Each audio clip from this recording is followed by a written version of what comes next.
Welcome back to the morning show here on Arise News. Thank you for staying with us.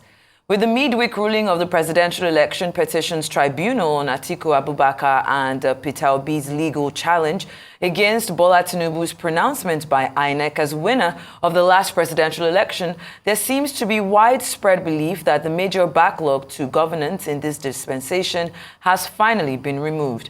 However, there's the small matter of an impending case on the same matter at the Supreme Court. To have this discussion, we're now being joined by two lawyers and prominent commentators on national issues, Nwokobia and Liborous Oshoma. It's good to have you on the show, gentlemen. Let's go straight into it. We have little time. Now, we're looking at this unanimous decision of the Presidential Election Tribunal Court affirming President Bola Ahmed Tinubu's election as the president of Nigeria. Now, in your opinion, what is the significance of such a unanimous verdict in such a high-profile case, and how it might affect the public perception of the judiciary, and of course your thoughts on the judgment as a whole? We'll start with you, Mr. Chris. Good morning, Sheyi. Good morning, Akeredu. Let me say clearly here that your question captures the mood of the nation. Your question captures the sentiments. Your question captures the perception of the people ditto what happened on the September the 6th, 2023. And I say this advisedly. Maybe Mother Providence had its own predilection, permit my choice of word, when the judgment was fixed for the 6th. In metaphysics, 6 is the number of man. Man has his own tendencies to disappoint, if you like, his frailty. And in this case, not wanting to stand by and for the truth, you know. And interestingly, I hope that when the matter gets to the Supreme Court won't choose another 6th, number 6, to disappoint the people, because the issues are very lucid. They are fundamental issues, and in law, we're taught as young students in law school that judges do not descend to the arena. They don't grant prayers you do not ask for. And let me say clearly that in one of those very funny paragraphs in the judgment, the judges came down to the arena. They did say about a certain witness from the Labour Party that she was a party member, the lady from Amazon, that they cannot admit her evidence because she's a member of the Labour Party. And then turns, on the other hand, to admit the evidence from a sitting senator, from a member, a reputable member of the APC, my brother and friend, who is presently the majority leader of the Senate, Bamidele Opeyemi. That's, on the one hand, admitting that clearly, if you like, maybe it was the voice of Esau and the hands of Jacob, or vice versa. But let me say clearly, as I talked to you this morning, what is important is that, like we said before the judgment, all eyes were on the judiciary. It was the judiciary that was on trial. We have seen the certified true copy of that judgment, and clearly on the top of it, the header. I don't know why they made that mistake. The judgment, as it were, assumedly proceeded from the APC presidential legal team. And you could see when the judges were reading it, they were not reading a judgment that was indigenous to them. They were not reading a judgment that they could own. They were, if you're reading your speech, you make very little mistakes.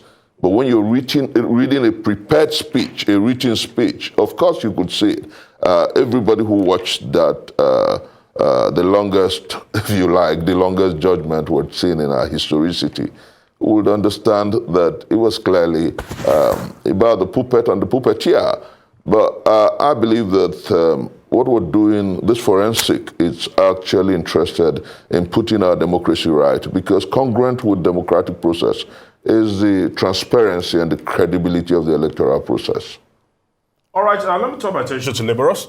And I would say, like Mr. Nwokobia just mentioned, the judiciary was on trial. And what can our institutions do to restore confidence? And that is one question. Do not laugh. That is one question. The other question is this. Let's put it into perspective. Between 1999 and date, myriads of issues have come before the tribunal. Be it in Obasanjo's case, whereby they said he belonged, accusations were made by Olufalaye that he belonged to a particular secret organization, and some other issues that we've seen from Buhari and the rest of them, Atiku. We've never seen the tribunal overturning election results. Why is that so? Thank you. Before I go into your question directly, I would want to quickly address the issues raised by my friend and brother here, Chris Nwokobia. As a practicing lawyer that have handled election petition matters since 2003, I will not sit down here and allow a fellow lawyer claim that a judge reading a judgment and with one or two corrections in court that judgment does not belong to him. I do not know if Chris had listened or handled matters where judges will read judgment for 5 hours. I have.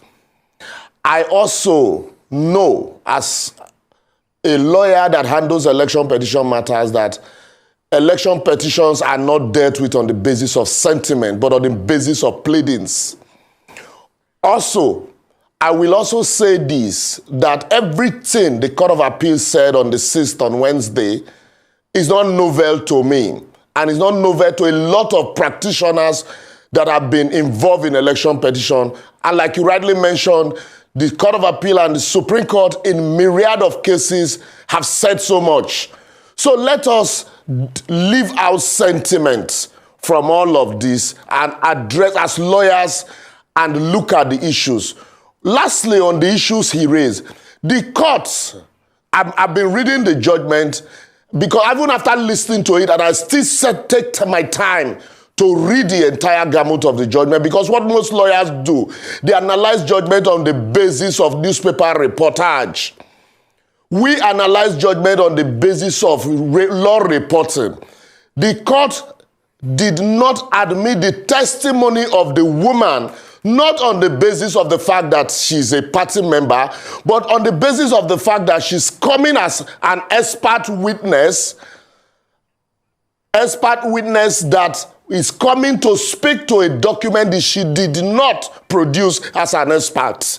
So let us quickly lay the issues, because I would also, if I expected him to even take me to the area where the court specifically mentioned her because she's a party member. That said, election petition, why has the court not been able to upturn presidential election petition? Presidential election petition generally, like we say, are sui generis, and your petition will rise and fall with your pleadings. There are also, with the restrictions of 180 days and the new amendment to the Electoral Act, even amendment of petitions are no longer allowed, and it is also sacrosanct that petitions must be filed with witness deposition. Once a petition is filed and witness deposition are subsequently front-loaded, be rest assured that those witness deposition will be discountenanced in the course of the hearing. Also, because of the requirement for presumption of regularity in favor of INEC once results are announced, as clearly stated in the Evidence Act, once you, just like section 36(5) of the 1999 Constitution, the onus is now on he who asserts to prove that indeed this presumption should be shifted. And how do you prove? it must be true witnesses that were present at the polling unit, not people who were told what happened at the polling unit. And also it must be true documents that were handed over to you at the polling unit. You are bound by time. Why file a petition knowing fully whether you cannot amend? Why file a petition and now wait for INEC to give you documents that you will now in turn file later, knowing fully well that the same document will be discounted as at the trial? So I think the law, the requirement of the law on proof is so high that it is difficult to disprove between, the specific time. That's why you have all of those challenges. Right. I would like to, really back in, and I want you to respond to that, because these are very serious allegations that you've put forward, Mr. Nwokobia. So can you respond to that, and then we'll go to the next question? Very strongly, let me say that in law, my brothers just talked about how one of the most profound election petition lawyer in this country is a lawyer that represented the Labour Party. And then Chris Uche. So we have different sides to these issues. But let me say clearly here that the questions I'll put here. One, if you talk about the proof, the presumption of regularity in favor of INEC, what did INEC say before the elections and what did he do during the elections? And what happened, what the justices, because if you followed the entire ruling, you find out first that at every point in dismissing the issues put before the court, the justices descended to the arena. They sounded like litigants. They sounded like they were defending the position of the All People Progressive Congress. And I say, you saw the issue about 25% of Abuja. Rather than staying on the provisions of Section 134 and Section 299, they were simply pondering around the issues. By law, the Constitution provides a special status for Abuja. They threw it away. Regarding issues about, and I'm saying this without fear of querulous criticism, regarding issues about forfeiture, interestingly, that's why I said maybe metaphysically, the justices of the Court of Appeal were meant to make the mistakes like human beings. Because the Supreme Court were going to face the Chief Justice of the Federation, who had, in a previous ruling in 2014, 2007, and 2014, admitted that forfeiture is a penalty for a crime, and then if it's in the event of a civil offense, it, according to the Constitution of the Federal Republic of Nigeria, can pass to vitiate the candidacy of anybody seeking the office of president. They didn't address the fundamental issues there. They just pondered around it. And then, what about the issues of double nomination?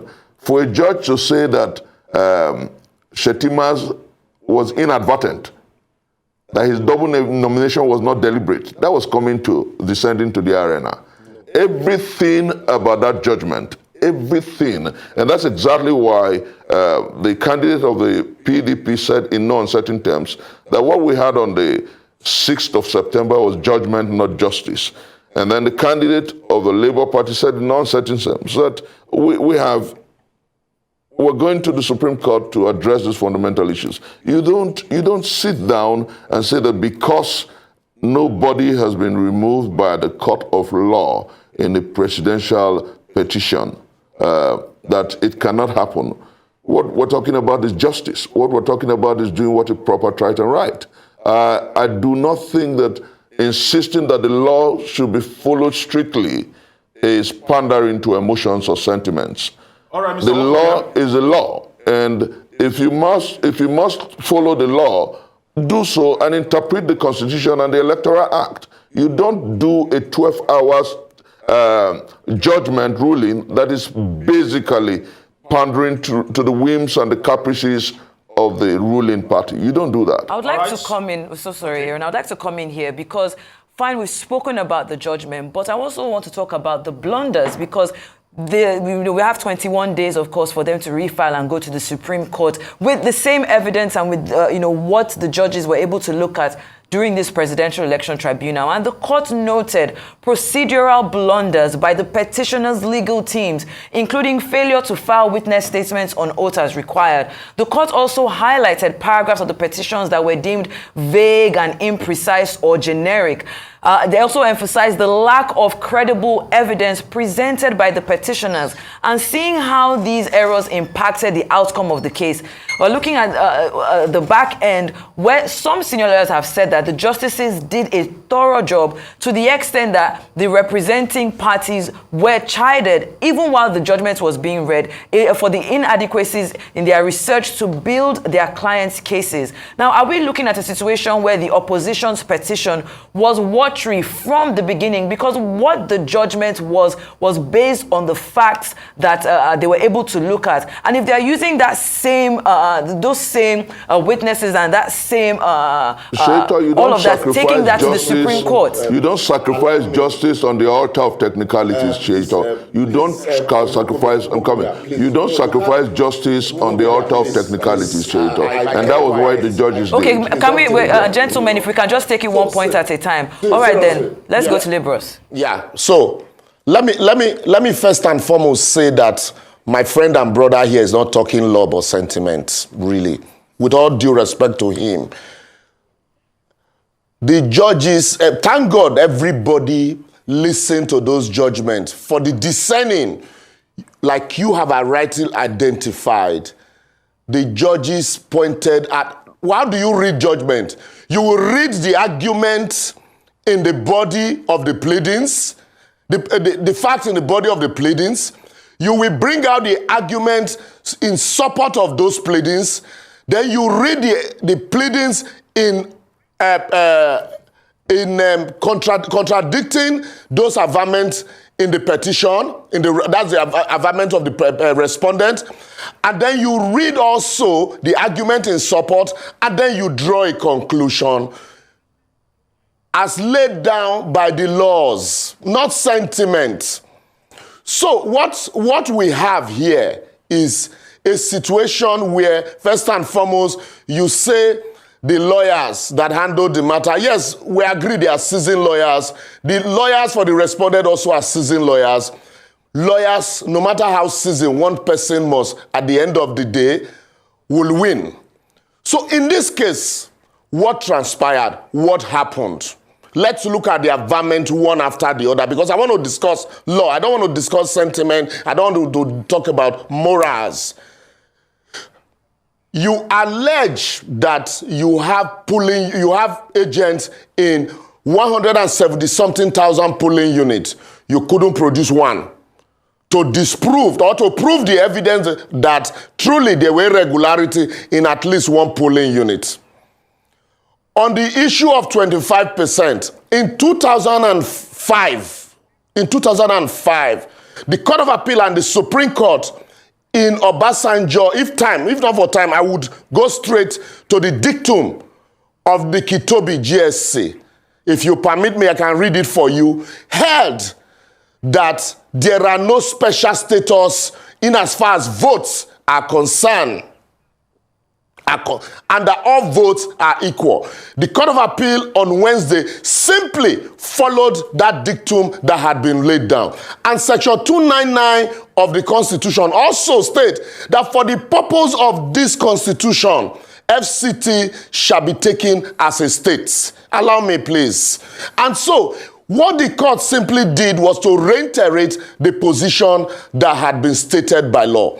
And so if you are going to counter those positions, you must cite a superior law and not come here and pander to sentiment at this point and begin in time, to call before we names come to Mr. and Nwokobia, say those judgments were Oshoma, written. permit me to interject at this point, because if you're speaking about the law, people were a little bit perplexed and puzzled in regards to the five-man panel led by Justice Imani and sections 52 and 65 of the Electoral Act, which granted INEC the freedom to prescribe the method of transmitting results And you and I know there is no secret. There are video evidences everywhere where INEC vowed and insisted that electronic transmission of results is the only way out. And they decided to renege on their promises. Okay. So quickly, please, because I wanted to address that area. Okay. When a provision of the law gives a discretion and somebody says, I am going to do it this way, on the day of that election, that same person comes to say, for the reason of force majeure, I can no longer do it that way. I will do it this other way. What the court would do, the court cannot take away that discretion because it is not a discretion donated by the court, but by the law. And what the court simply said is this unanimously, both the Supreme Court has said this, the Federal High Court has said this, the Court of Appeal has said this repeatedly. What the court simply said is INEC has the discretion. The word didn't say shall. They said as stated by INEC. So if INEC gave a regulation and they are not able to comply with that regulation, does the law permit them that discretion? The answer is yes. That is what the law simply said. And then lastly on this, do you know that the same issue that we are talking about now, the Supreme Court, in the case of Oshoma, when the Supreme Court delivered judgment, those that are complaining today, we are celebrating. On the same IREV, the Supreme Court, not Court of Appeal now, the Supreme Court said that INEC has a discretion. The PDP celebrated it and they said it was victory for democracy. APC complained that it shouldn't be. But today, it is in favor of APC. The same PDP that celebrated before are complaining. The APC that were complaining before are today celebrating. That is the law. It does not pander to sentiment. Let me say very importantly that my brother here talked about the status of Abuja. Section 299. Go to IREV. No, the Supreme Court judgment on Section 299 on the status of Abuja talks about Abuja. We are not presumed. Just go can I just talks about Abuja clearly being presumed as a state on 3 accounts, not with respect to elections. Every state has its provision regarding elections. Please. Every state has its provision regarding elections, and you do not lump Abuja. Abuja does not have 3 senators. Abuja has 1 senator. Abuja does not have a governor. Abuja has a minister over Abuja. Abuja does not have a state cabinet. Abuja has a development authority. Abuja, by the constitution, is unique and special. And those who live in Abuja are not necessarily settlers.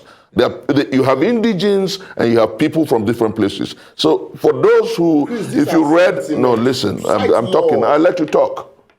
The fundamental issues is that when people decide, and it was Sir Walter Scott who said, oh, what a tangled web we weave when first we practice to deceive. When we look at these issues, you don't sacrifice justice on the altar of technicalities. And that's the fundamental argument that I'm making here. If you wake up and tell me that regarding forfeiture, for instance, the present CJN of the country had ruled, and why didn't the court mention that ruling where he admitted in that case, Mohammed Abacha against the Federal Republic of Nigeria, he talked about forfeiture clearly as a punishment for an offense, or even in civil matters. Our Constitution in Section 137, subsection 1, talks about when you have forfeiture, either for criminal or civil offense, you lack the constitutional right to run for the office of president. So I don't understand where people get the validity for a judgment that is absolutely against the intent of the law, absolutely political, absolutely patronizing of the ruling party. But I said this to you clearly, and to Nigerians, that we will continue to test this whole, because ultimately what is important is that the man who must occupy the seat of power must not only be honorable, but must be seen to have won fair and square and according to the provisions of the law. What happened clearly without equivocation on the 6th of September was miscarriage of justice. It was judgment read to suit the puppeteer by the 5 puppets of a court. Quickly, I do not, like I said, I want to discuss law. I don't want to discuss sentiment. Section 137, sub 1 says a person shall not be qualified for the election to the office of the president if he is under a sentence of death imposed by a court of competent jurisdiction, a competent law or tribunal in Nigeria, or a sentence of imprisonment or fine for any offense involving, let me finish. Fine for any offense involving dishonesty or fraud by whatever name called, or for any other offense imposed on him by any court or tribunal, or submitted by a competent authority for any other sentence imposed on him by such a court or tribunal. And within a period of not less than 10 years before the date of the election to the office, he has been convicted and sentenced for an offense involving dishonesty, or has been found guilty of fraud or contravention of the code of conduct.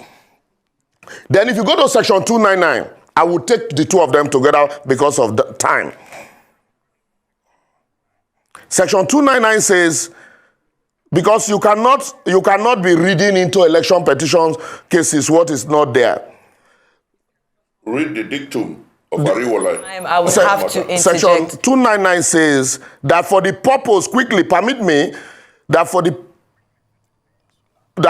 purpose of this constitution, in interpreting this constitution, so look, the provisions of this constitution shall apply.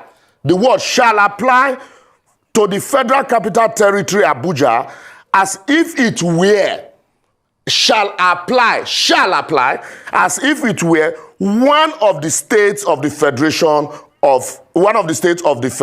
All right then, Mr. Liborous, unfortunately, because of time, Mr. Liborous and Mr. Chris Nwokobia, maybe we're going to have another conversation like this. Mr. Liborous and Mr. Chris, we have run out of time, but I can see how passionate you have both been about this conversation. But we have to go on a break. Thank you so much for being on here. Both sides of this argument have been heard, and of course, the Nigerian citizens are going to have a field day with this one as they think about what this means for our nation.